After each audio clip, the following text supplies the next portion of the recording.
So hey guys, তোমরা সবাই কেমন আছো? আশা করি সবাই ভালো আছো। আমরাও খুব ভালো আছি। চলে এসেছি একটা নতুন ভিডিও নিয়ে। তো গাইস এখন বাজে বিকেল 4টে, 4:30 বেজে গেছে। তো 4:30 দিকে ভিডিওটা স্টার্ট করছি। আর এখন আছি আমাদের এই রাস্তাতে আছি। তো ওদিকে এখন গাঙ্গার দিকে চলে গেছে এই রাস্তাটা। এখন চলো রাস্তায় উঠি, আছে দেখি। তো গাইস তোমরা থাম্বনেল দেখে বুঝতে পেরে গেছো যে ভিডিওটা কী হতে চলেছে। তো হ্যাঁ, আজকে যাবো আমরা ঝাঁপ মানে দেখতে, যে ঝাঁপ হয় আর সেই কী হয় যেন চড়ক নাচ কী বলে। তো আমাদের এখানে শুধু ঝাঁপটা হয় একটু দূরে, আমাদের এখান থেকে 10-15 মিনিট যেতে হবে সাইকেল নিয়ে। আর চড়কটা হয় আমাদের এখান থেকে অনেকটা দূরে যেতে হয়। তো আমরা যাবো না, আমরা যাবো ঝাঁপ দেখতে। তো তোমরা পুরো ভিডিওটা দেখতে থাকো। আর তো চলো, আর আমরা এখন বাড়াবো। এখন বেজে গেছে 4:30। জয় ফোন করেছিল, জয় বাড়াতে বলছে। তো চলো এখন আমি বেরিয়ে একদম দেখা হচ্ছে তোমাদের সাথে। তো চলো একদম বাড়াই, টাটা। তো গাইস এখন আমরা দুজন বেরিয়ে পড়েছি। আমি আর এখন জয় যাচ্ছি, হেঁটে হেঁটে যাবো এখন রোড অবধি। এখন রোড অবধি না, পুরোটা হেঁটে হেঁটে চলে যাবো, বেশি দূর না এখান থেকে একটুখানি। তো চলো একদম ওখানটা গিয়ে দেখা হবে। আর আমাদের ফুল লুক এটাই, জট ফুল লুক এটাই দেখা যায়। তো চলো এখন ওখানটায় গিয়ে দেখা একদম, টাটা।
গান বললেন জয়ন্তী মাতা স্বামী বিনোদ মাতার স্মৃতির উদ্দেশ্যে তিনি 50টি টাকা দান করলেন।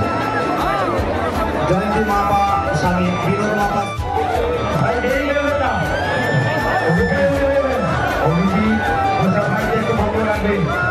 সমস্ত